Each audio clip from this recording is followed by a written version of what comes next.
चलिए बात करेंगे क्वेश्चन नंबर 17 पर। अभिप्रेरणा के प्रकार हैं, टाइप्स ऑफ मोटिवेशन आर।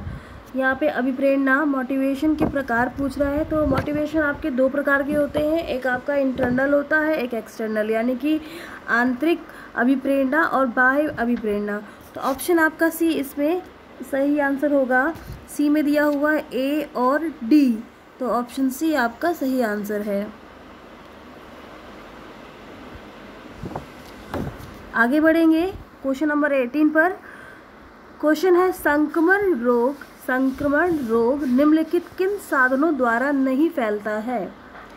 यहाँ पे मैं ऑप्शन आपके लिए पढ़ूंगी, चारों ऑप्शन, क्योंकि ये ऑप्शन के हिसाब से आंसर है। देखिए, पहला है सामाजिक, दूसरा है लैंगिक, तीसरा है मौखिक और चौथा है शारीरिक। तो संक्रमण रोग निम्नलिखित किन साधनों द्वारा नहीं फैलता है, नहीं फैलता की बात कर रहा है, तो ऑप्शन ए आपका सही आंसर होगा सामाजिक। ऑप्शन ए आपका सही आंसर होगा सामाजिक। फिर आगे बढ़ेंगे नेक्स्ट क्वेश्चन। केरला के किस गांव से पीटी उषा संबंधित हैं। केरला के किस गांव से पीटी उषा संबंधित है। पीटी उषा आपकी इसका आंसर आपका पायोली सही होगा। ऑप्शन बी आपका पायोली आंसर सही होगा। और पीटी उषा को उड़न परी भी कहा जाता है। ये पायोली गांव से संबंधित है।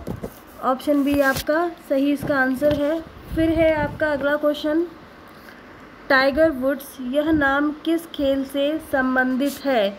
टाइगर वुड्स, यह नाम किस खेल से संबंधित है। आंसर डी आपका सही आंसर होगा गोल्फ। आंसर डी आपका सही आंसर है गोल्फ। अगले क्वेश्चन की ओर बढ़ेंगे। क्वेश्चन है आपका, अवधि यह किसका मापन है। ड्यूरेशन इज मेजर ऑफ, यानी जो दूरी है किसका मापन है, समय का। ऑप्शन डी आपका सही आंसर होगा। ऑप्शन डी आपका सही आंसर होगा समय। ठीक है, अब हम आगे बढ़ेंगे। क्वेश्चन नंबर 22, विश्व का सबसे ऊंचा क्रिकेट मैदान कहाँ स्थित है। यानी विश्व का, पूरे विश्व का पूछ रहा है, सबसे ऊंचा क्रिकेट का मैदान कहाँ पर है। तो ऑप्शन बी आपका सही आंसर है चैल। ऑप्शन बी आपका सही उत्तर है चैल में। चलिए अब आगे बात करेंगे क्वेश्चन नंबर 23 पर। निम्न में से कौन सा खनिज मस्तिष्क, नाखून और बालों को स्वस्थ बनाता है। यहाँ पे मिनरल्स की बात हो रही है कि कौन सा मिनरल आपके ब्रेन को, आपके नेल को, आपके हेयर को हेल्दी रखता है। तो सल्फर इसका सही आंसर है। ऑप्शन बी इसका सही आंसर है। चलिए आगे बढ़ेंगे। क्वेश्चन नंबर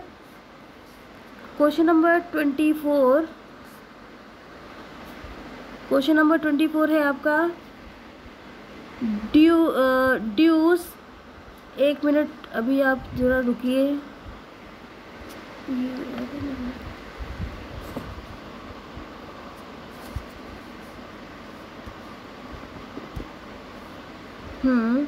चलिए क्वेश्चन नंबर 24, ड्यूस इस खेल से संबंधित है। यानी ड्यूस एक शब्दावली है, किस खेल से संबंधित है। तो जो ड्यूस है वो आपका बैडमिंटन और टेनिस से संबंधित है। इसमें ऑप्शन सी आपका सही आंसर है। सी ऑप्शन में बैडमिंटन दिया है, कॉमा टेनिस। तो जो ड्यूस शब्द है ये आपका बैडमिंटन और टेनिस से संबंधित है। ऑप्शन सी इसका सही आंसर है। आगे बढ़ेंगे। पैरा ओलंपिक गेम्स 2016 भारत के लिए पहला पदक जीतने वाली महिला खिलाड़ी कौन बनी। तो पैरा ओलंपिक के लिए हैंडीकैप ओलंपिक्स होते हैं, जिसमें हैंडीकैप प्रतिभाग करते हैं। तो उस 2016 के ओलंपिक में पहला पदक जीतने वाली महिला खिलाड़ी कौन है। तो दीपा मलिक इसका पहला आंसर सही है। ऑप्शन ए दीपा मलिक इसका सही आंसर है। चलिए आगे बढ़ेंगे। 2016 के ग्रीष्म ओलंपिक खेलों में कुल कितने खेल हुए। तो 2016 के ग्रीष्म ओलंपिक खेलों में कुल कितने खेल हुए थे? 28 खेल हुए थे। ऑप्शन सी इसका सही आंसर है। 2016 के ओलंपिक कहाँ हुए थे? रियो डी जेनेरो में हुए थे और इसमें भारत को 2 पदक मिले थे। पहला पदक था पीवी सिंधु को बैडमिंटन में मिला था रजत पदक और साक्षी मलिक को कुश्ती में मिला था कांस्य पदक।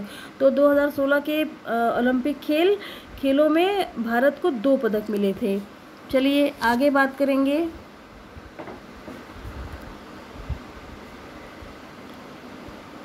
अगला क्वेश्चन है आपका,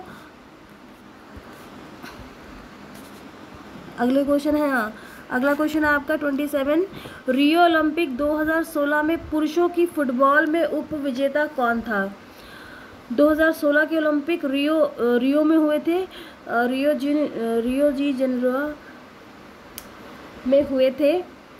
तो पुरुषों की फुटबॉल में उप विजेता कौन था?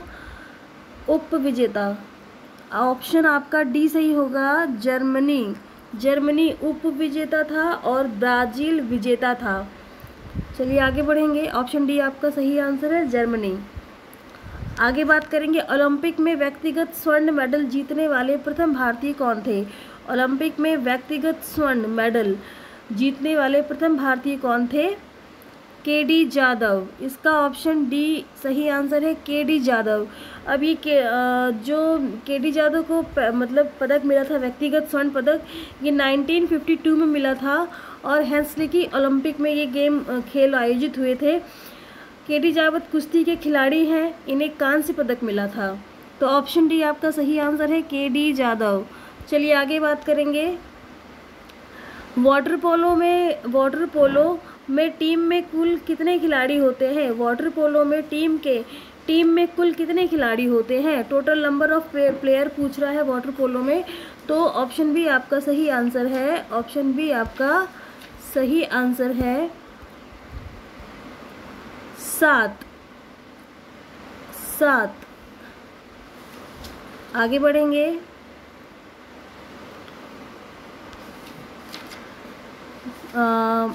बैरॉन पियर डी कुबर्टिन को कहा जाता है फादर ऑफ, यानी पियर डी कुबर्टिन को किसका फादर कहा जाता है? तो ये है मॉडर्न ओलंपिक खेलों का पितामह कहा जाता है। ऑप्शन बी इसका सही आंसर है, मॉडर्न ओलंपिक खेल। आधुनिक ओलंपिक खेलों का पितामह कुबर्टिन को कहा जाता है। ऑप्शन बी इसका सही आंसर है। फिर अगला क्वेश्चन है आपका 31st क्वेश्चन। मैराथन दौड़ की कुल दूरी है, the distance of marathon race is. इसका आंसर होगा ऑप्शन सी 26 मील 385 गज। अब देखिए ये 26 मील 385 गज ये गज में है, अगर मीटर की बात करता तो 42.195 किलोमीटर इसकी दूरी होती। तो आपको मीटर भी याद होना चाहिए और गज में भी याद होना चाहिए। चलिए ऑप्शन सी इसका सही आंसर है, 26 मील 385 गज। आगे बढ़ेंगे। डंक शॉट किस खेल में प्रयोग किया जाता है? डंक शॉट किस खेल में प्रयोग किया जाता है? ऑप्शन ए इसका सही आंसर है, बास्केटबॉल। ऑप्शन ए इसका सही आंसर है, बास्केटबॉल। चलिए आगे बढ़ेंगे। एशियाई खेलों में स्वर्ण जीतने वाली प्रथम भारतीय महिला कौन थी? क्वेश्चन नंबर 33 है। एशियाई खेलों में वेरी इंपॉर्टेंट क्वेश्चन, एशियाई खेलों में स्वर्ण जीतने वाली प्रथम भारतीय महिला कौन थी? तो ऑप्शन बी इसका सही आंसर है, कमलजीत संधू। इसका सही आंसर है ऑप्शन बी। अब देखिए इन्होंने 1970 बैंकॉक एशियाई खेलों में, ये बैंकॉक की बात हो रही है, 1970 के बैंकॉक एशियाई खेलों में 400 मीटर की दौड़ में स्वर्ण पदक जीता था इन्होंने। और ये कहाँ, अगर ये पूछ सकता है ये भी कि ये कहाँ की रहने वाली है, तो ये पंजाब राज्य से हैं। ठीक है, तो ऑप्शन बी इसका सही आंसर है। चलिए आगे बढ़ेंगे। Question number 34। मिल्खा सिंह किस वर्ष 400 मीटर रेस में प्रथम राष्ट्रीय टाइटल जीते? मिल्खा सिंह ने 400 मीटर की रेस में प्रथम राष्ट्रीय टाइटल कब जीता था? तो इसका सही आंसर है ऑप्शन बी 1957। Option B 1957। अब मिल्खा सिंह को देखिए, फ्लाइंग सिख भी कहा जाता है। इनके ऊपर एक मूवी बनी है भाग मिल्खा भाग, तो मैं आप सभी से इसके लिए आग्रह करूँगी, रिक्वेस्ट कि आप लोग ये मूवी देखिए। ये मूवी एक बहुत ही मोटिवेशनल मूवी भी है और आपको बहुत कुछ सीखने को मिलेगा और ज्ञान भी मिलेगा, सारी चीज़ें। ये पिक्चर आप लोग ज़रूर देखिए। तो हाँ, इन्हें मिल्खा सिंह को फ्लाइंग सिख कहा जाता है। और टोक्यो में 1958 के एशियाई खेलों में इन्होंने 45.8 सेकंड का विश्व रिकॉर्ड भी बनाया था। टोक्यो के खेल जो टोक्यो 1958 के एशियाई खेल थे, इसमें इन्होंने विश्व रिकॉर्ड बनाया था। और 1960 के रोम में इन्होंने प्रतिभाग किया था, लेकिन ये मेडल नहीं जीत पाए थे। तो आपका इसमें आंसर होगा ऑप्शन बी 1957। चलिए आगे बढ़ेंगे। मानव शरीर की हड्डियां किस में वर्गीकृत हैं? Bones in the human body are classified on the basis. तो आपका आंसर होगा इसमें सी इसका सही आंसर है। साइज एंड शेप, माप और इसका आप इंग्लिश देखिए, साइज एंड शेप इसका सही आंसर है, साइज एंड शेप। चलिए आगे बढ़ेंगे। अब आपका अगला क्वेश्चन है 36। पावर लिफ्टिंग में कार्यक्रम सूची इस प्रकार होती है। Event in power lifting are, इसमें पावर लिफ्टिंग के इवेंट की बात कर रहा है, तो ऑप्शन ए आपका सही आंसर होगा। सबसे पहले स्क्वाट, फिर बेंच प्रेस, फिर डेडलिफ्ट। फिर से सुनिए, स्क्वाट, बेंच प्रेस, डेडलिफ्ट। तो ऑप्शन ए आपका सही आंसर है। आगे बढ़ेंगे। अगला क्वेश्चन है हमारा, कसरती का हृदय कितना रक्त कसरत के समय बाहर पंप करता है? How much blood is pumped out by the heart of an athlete at the time of playing, चलिए इसमें आपका आंसर जो होगा, इसमें आपका ऑप्शन ए 22 लीटर। 22 लीटर। जब मैंने आपको हृदय पढ़ाया था, हार्ट पढ़ाया था, तो मैंने आपको कार्डिक आउटपुट बताया था। कार्डिक आउटपुट का फार्मूला है HR/SV, यानी heart rate into stroke volume. तो मैंने आपको निकालने का तरीका भी बताया था कि कैसे हम इस फॉर्मूले से हम सॉल्व कर सकते हैं। तो आप इस चीज़ को फिर से ध्यान से देख लीजिएगा। कार्डिक आउटपुट का फार्मूला इसमें लगेगा, तो आपका ऑप्शन इसमें ए सही होगा, 22 लीटर। चलिए आगे बढ़ेंगे। पहले राष्ट्रीय खेलों की मेज़बानी किसने की थी? यानी which city host the first national game? नई दिल्ली। इसका आंसर होगा नई दिल्ली, ऑप्शन बी इसका सही आंसर है, नई दिल्ली। आगे बात करेंगे, प्रिंस ऑफ वेल्स कप किस खेल से संबंधित है? यहाँ पे फिर से ट्रॉफियों की बात हो रही है, शब्दावली की बात हो रही है। तो प्रिंस ऑफ वेल्स कप किस खेल से संबंधित है? ये आपका गोल्फ से संबंधित है, ऑप्शन सी आपका सही आंसर होगा, गोल्फ, ऑप्शन सी। चलिए आगे बढ़ेंगे। नेक्स्ट क्वेश्चन है 40। एंडोमॉर्फिक का वर्गीकरण किया जाता है। एंडोमॉर्फिक इज कैरेक्टराइज्ड बाय, यानी आप इसमें एंडो होता है, एंडोमॉर्फिक होता है, मेसोमॉर्फिक होता है और एक्टोमॉर्फिक होता है। एंडोमॉर्फिक हमारा थुलथुला एवं मोटा, और मीज़ो होता है हमारा एथलीट बॉडी का, और जो एक्टो होते हैं वो बहुत पतले होते हैं, लंबे और पतले होते हैं। ये शेल्डन के द्वारा वर्गीकृत किया गया है, यानी कि एंडोमॉर्फिक, मेसोमॉर्फिक, एक्टोमॉर्फिक हमारे शेल्डन के द्वारा क्लासिफाई किया गया है। तो इसमें आपका एंडोमॉर्फिक के बारे में पूछ रहा है। तो एंडोमॉर्फिक, इसमें आप एंडोमॉर्फिक का वर्गीकरण किया जाता है किसमें? ऑप्शन है आपका बी इसका करेक्ट आंसर, थुलथुले मोटे, यानी कि फ्लफी एंड फैट। आप इंग्लिश वाले ऑप्शन को देखिए, फ्लफी एंड फैट इसका सही आंसर होगा एंडो का, ठीक है, ऑप्शन बी। चलिए आगे बढ़ेंगे।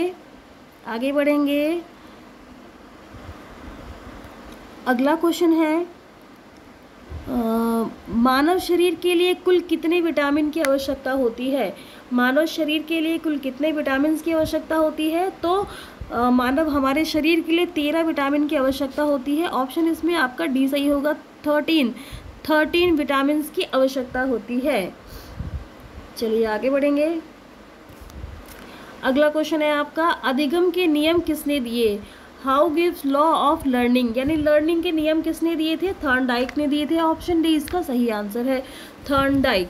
ऑप्शन डी इसका सही आंसर है, थॉर्नडाइक। हाँ, इन्होंने 3 नियम दिए थे। अभ्यास का नियम दिया था, प्रभाव का नियम दिया था और तत्परता तैयारी का नियम दिया था, यानी कि तत्परता का नियम, तत्परता का नियम, अभ्यास का नियम और प्रभाव का नियम। थॉर्नडाइक ने ये नियम दिए थे। ठीक है, चलिए ऑप्शन डी इसमें आपका सही आंसर है, ऑप्शन डी। अब आगे बढ़ेंगे। बैडमिंटन में विश्व खिताब जीतने वाला पहला भारतीय कौन था? बैडमिंटन में विश्व खिताब जीतने वाला पहला भारतीय कौन था? इसमें आपका आंसर होगा ऑप्शन ए, प्रकाश पादुकोण। प्रकाश पादुकोण इसका सही आंसर है, ऑप्शन ए। आगे बात करेंगे खो खो खेल में खो शब्द किस भाषा से आया है? यानी कि जो खो खो खेल होता है इसमें हम जब खो करते हैं खो, तो ये किस भाषा से लिया गया है? इसमें ऑप्शंस आप सुन लीजिए, मैं ऑप्शन सभी पढ़ूंगी। पहला ऑप्शन है आपका हरियाणवी, दूसरा ऑप्शन है आपका बंगाली, तीसरा है सिंधी, चौथा है मराठी। तो जो खो खो खेल में खो का शब्द है ये ऑप्शन बी बंगाली इसका सही आंसर है। बहुत ही इम्पोर्टेंट क्वेश्चन है ये। चलिए ऑप्शन बी इसका सही आंसर है। अब आगे बढ़ेंगे। भारत में क्रिकेट कंट्रोल बोर्ड स्थापित हुआ, यानी कि the board of control for cricket in India was setup in which year? तो ये हुआ था आपका 1928, ऑप्शन डी इसका सही आंसर है। भारत में क्रिकेट कंट्रोल बोर्ड स्थापित हुआ था 1928 में, ऑप्शन डी। चलिए आगे बढ़ेंगे। विशिष्ट एवं स्पष्ट तरीका जिससे ध्येय को प्राप्त कर सकते हैं। Particular and precise means to realize the aim is.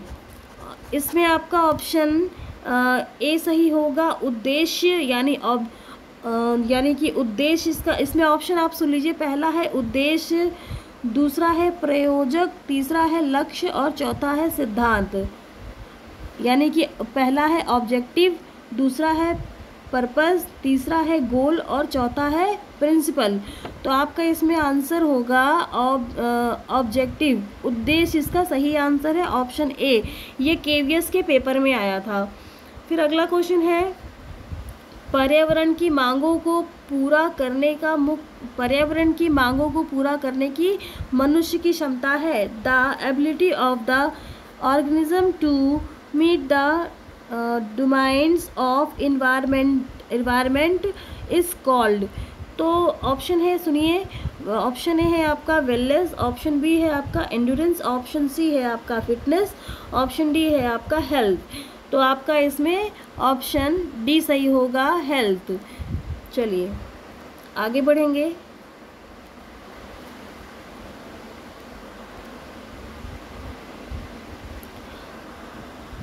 अगला क्वेश्चन है आपका अपने आप सीखने की सर्वोत्तम कौन सी विधि है?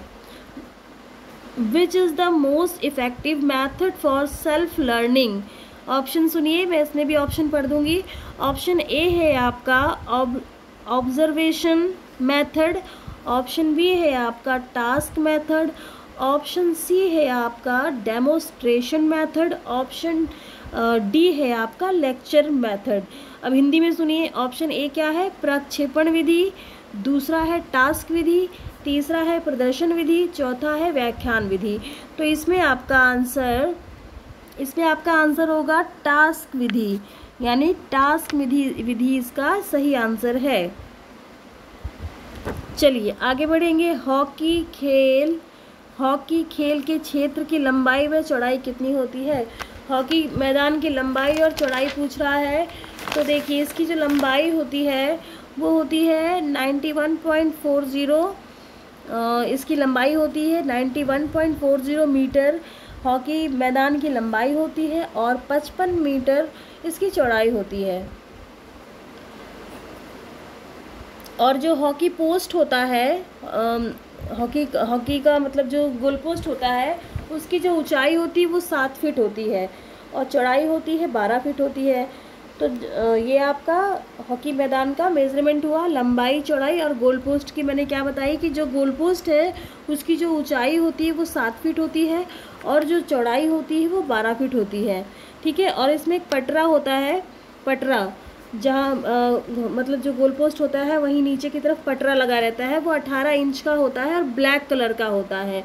चलिए आगे बात करेंगे। तो इसमें ऑप्शन आपका सही होगा, ऑप्शन आपका सही होगा डी, 91.40 मीटर लंबा और 55 मीटर चौड़ा।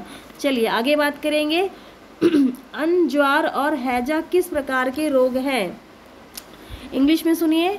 What types of disease are, थोड़ा सा रुकिए,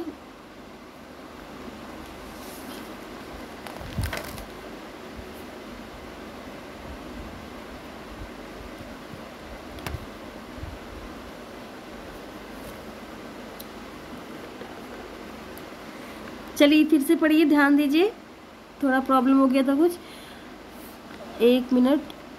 हाँ, क्वेश्चन है what type of disease are typhoid and cholera, यानी टाइफाइड और कॉलरा किस प्रकार के रोग हैं? तो ऑप्शन इसमें आपका बी सही होगा, ऑप्शन इसमें आपका बी सही होगा, वाटरबर्न डिजीज, वाटरबर्न डिजीज। यानी फिर से हिंदी में सुनिए, अत्त, ज्वार और हैजा किस प्रकार के रोग हैं? तो आपका ऑप्शन बी सही होगा, पानी जनित रोग, ये पानी से फैलते हैं। Thank you.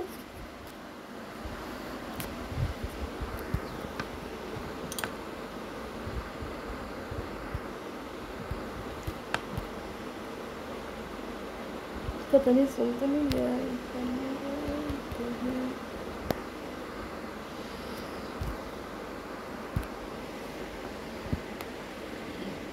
अभी तो कर रहा हूँ।